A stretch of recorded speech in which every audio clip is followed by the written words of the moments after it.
Do you see that? Pero kabutang atong isgutan na iso, dili na maglangan, no? Tungod kay ang sitwasyon na to, no? Okay lang na itong wala kayo init, bahala mo yung kurente, pero init kayo. First of all, mga igsoon, we see God in creation.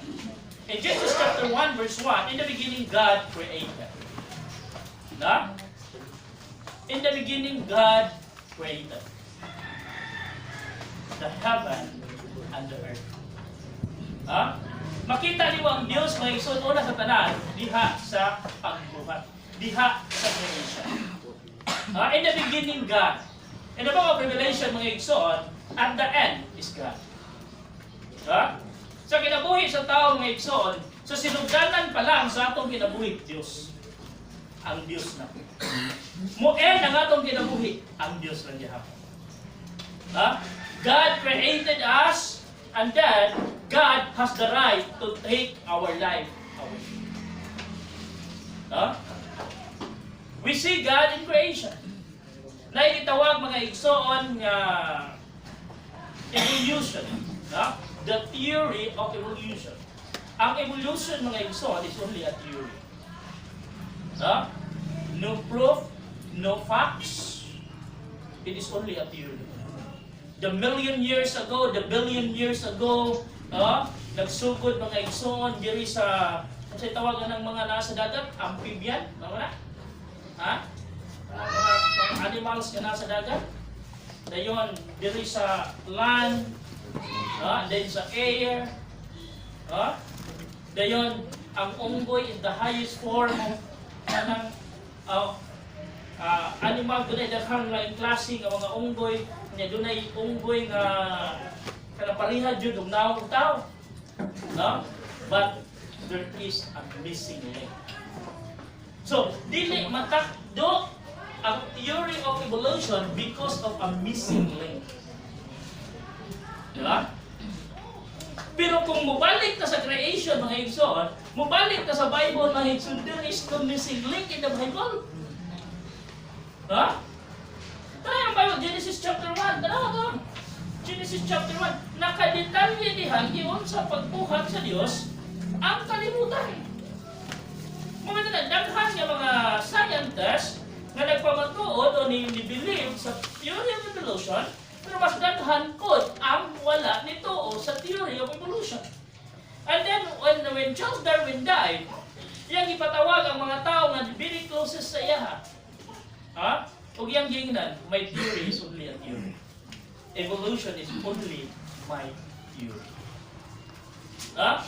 Genesis chapter 1, in the beginning God created the heaven and the earth was without form and void, and darkness took upon the face of the deep, and the Spirit of God moved upon the face of the waters. It is science. Pero di ba?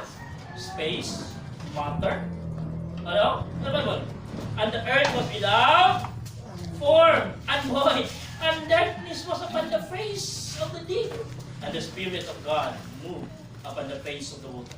And God said, let there be light, and there was light. And God saw the light, and it was good. And God divided the light from darkness. And God called the light day, and the darkness he called night. And the evening and the morning were the first day. And God said, let there be a firmament in the midst of the waters, and let it divide the waters from the waters. And God made a firmament, and divided the waters which were under the firmament from the waters which were above the firmament, and it was so. And God called the firmament heaven, and the evening and the morning were the second day. And God said, let the waters under the heaven be gathered together one place, and let the dry appear, and it was so. And God called the dry land earth, and the gathering together of the waters, and God saw that it was good. And God said, let the earth bring forth grass, the herb yielding seed, and the fruit tree yielding fruit after his kind, whose seed is in itself upon the earth. And it was so. And the earth brought forth grass and herb yielding seed after his kind, and the tree yielding fruit, whose seed was in itself after his kind. And God saw that it was good. The evening and the morning were the third day. And God said, let there be lights in the firmament of the heaven to divide the day from the night, and let them be for signs and for seasons and for days and years. And let them be for lights in the firmament of the heaven to give light upon the earth. And it was so. And God made the great lights, the greater light to rule the day, and the lesser light to rule the night. He made the stars also, and God set them the firmament of the heaven to give light upon the earth, and to rule over the day and over the night, and to divide the light from the darkness. And God saw that it was good. And the evening and the morning were the 4 days. And God said, let the waters bring forth abundantly, and moving creature that hath life, and fowl that may fly above the earth, and in the upper firmament of heaven. And God created great whales, and every living creature that moveth, which the waters brought forth abundantly after their kind, and every wing fowl after his kind. And God saw that it was good. And God blessed them, saying, be fruitful and multiply, and fill the waters in the seas, and let fowl multiply in the earth. And the evening and the morning were the 5th day. And God said, let the earth bring forth the living creature after his kind, cattle, creeping thing, and beasts of the earth, and after his kind. And it was so. And God made the beasts of the earth after his kind, and cattle after their kind, and everything that creepeth upon the earth and after his kind. And God saw that it was good. And God said, let us make man in our image, after our likeness, and let them have dominion over the fish of the sea, and over the fowls of the air, and over the cattle, over the earth, and over every creeping thing that creepeth upon the earth. So God created man in his own image. In the image of God created he them. Male and female created he them. And God blessed them, and God said unto them, be fruitful and multiply, and replenish the earth, and subdue it, and have dominion over the fish of the sea, and over the fowls of the air, and over every living thing that moveth upon the earth. And God said, behold, I have given you every bearing seed, which is upon the face of the whole earth, and every tree in the which is the fruit of tree in yielding seed. To you it shall be for meat, and to every beast of the earth, and to every fowl of the air, and everything that creepeth upon the earth, wherein there is life. I have given every green herb for meat, and it was so. And God saw everything that he had made, and behold, it was very good. And the evening and the morning were the 6th day. We mo tanaw ng ison from the 1st day until the 6th day, ingon ang Ginoo, it was good. After he created the day, it was good.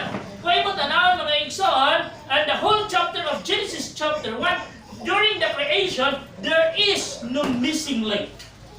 But why the evolution have a missing link? Na-explain na nila, mauni siya. Until yabot ang time during the creation of man. Gikan sa unggoy, kung saan siya kaklaseng unggoy, and then, dili magkatakdo because of the missing link.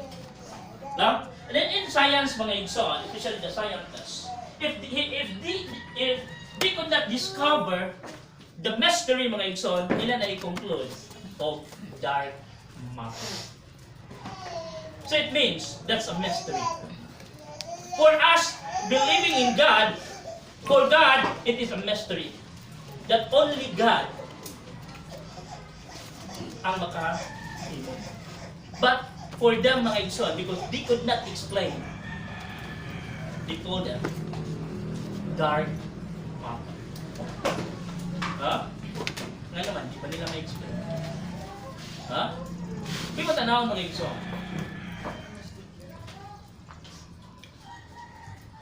The Bible, nga atong ibasa karon, it is only for spiritual matter. It is for every matter. Mathematics, science, all subjects. Naana na sa Bible mga igsoon. Muna na igsoon kayo mo makita. Yung makita ang Diyos mga igsoon, tanawa lang ang creation. Tanawa lang ang imong kapatid. You are created by God. Kung gusto ka makita nimo ang Ginoo mga igsoon, luman tayo sa Bible mga igsoon, let us make man in our own image. The image of God is made. We can see God. Where we can see God? Una, in creation. Ikaduha, in circumstances. In circumstances. 1 Corinthians chapter 10, verse 13. 1 Corinthians chapter 10, verse 13. 1 Corinthians chapter 10, verse 13. 1 Corinthians 10, 13. The Bible says, kung ito, yung Bible, There hath no temptation taken you, but just as is common to man. But God is faithful, who will not suffer you to be tempted above that ye are able, but will with the temptation also make a way to escape, that ye may be able to bear it. Huh? Son, through the circumstances, through the problem, through the trials, and every circumstances that happen, you can see God. Huh? Walay tentasyon nga ihatag ang Dios na dili nato kaya. Walay trials nga ihatag ang Dios na dili nato kaya. Every trials nga ma-encounter nato, every circumstances that we encounter, we can see God. Because God manifests in circumstances. No? Di mo makita ang Dios. Kaya ang imo magmagaling ng Diyos na kita. In every circumstances, mga igsoon, God is always there. Kuyawan ka kung hindi mo makita ng Ginoo. Yan naman, ang imong nakita, mga igsoon, is how to find the solution. This question. Ha? Klaro ang iyong sabayan. There hath no temptation taken you, but as is common. Sa ayaw mong mga igsoon, muna nakapagsakit na ito sa kay dili na tapos natawag kasi may karangan. But we always cry in the same problem. Di ba? Naaga yung mga joke, adaan na, ang dumugan niya na. Kasi mag-una pa ganita, di ba? Dili na makatawa sa parehas na joke. Pero sa maura gihapon yung leader, magila yung gihapon. Nalimot na.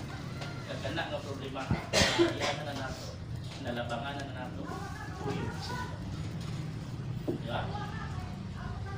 So, kung sa urban mo, paglaba, kung sa mo yung pag-overcome ng problema, kuyong lagyan mo sa Ginoo. Diba? Sa problem solving bitaw sa mat, ako di mo yung kuhilig kong mat. Sa problem solving lang bitaw sa mat, balik-balik naman na, di ba?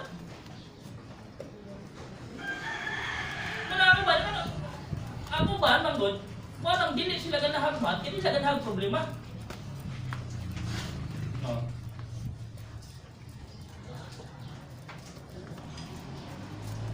Sa kinabuhi mo rin, so, especially Christian life, dili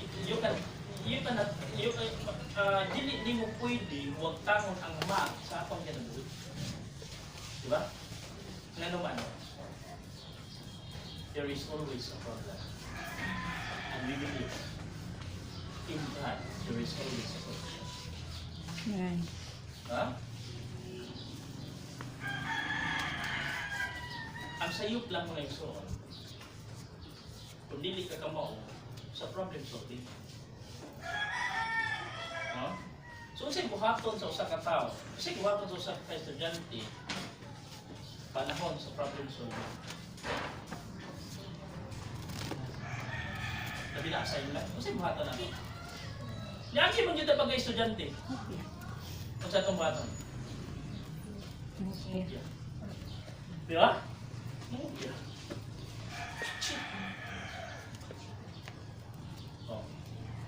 Kasi naitabo na ito sa itong Kristuhan ng kinabuhi. When there is a problem. Shit. You know, din Yan. Ngayon naman, wala na ito i-master ang atong organism. Shit. But ang ending, nakaton ka. Ngayon, dili naman ka mukatawa sa same na joke, pero muhilak lang yapong ka sa same na problem. Because you never learn. Why? Because when that problem came,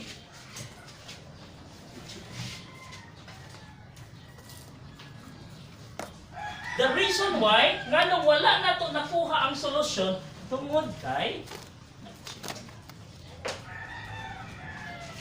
ha?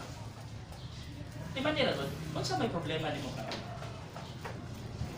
After you find a solution on the problem, Diba eh? After many days, months, years, that kind of problem will come back again. Same problem, same formula. Sa tanan nga nakat-on, easy lang kay nila. Pero sa tanan nga nag-chill, nabadya po nila. That's why mga igsoon, young people, Christians, itang tanan, don't chill if there is a problem.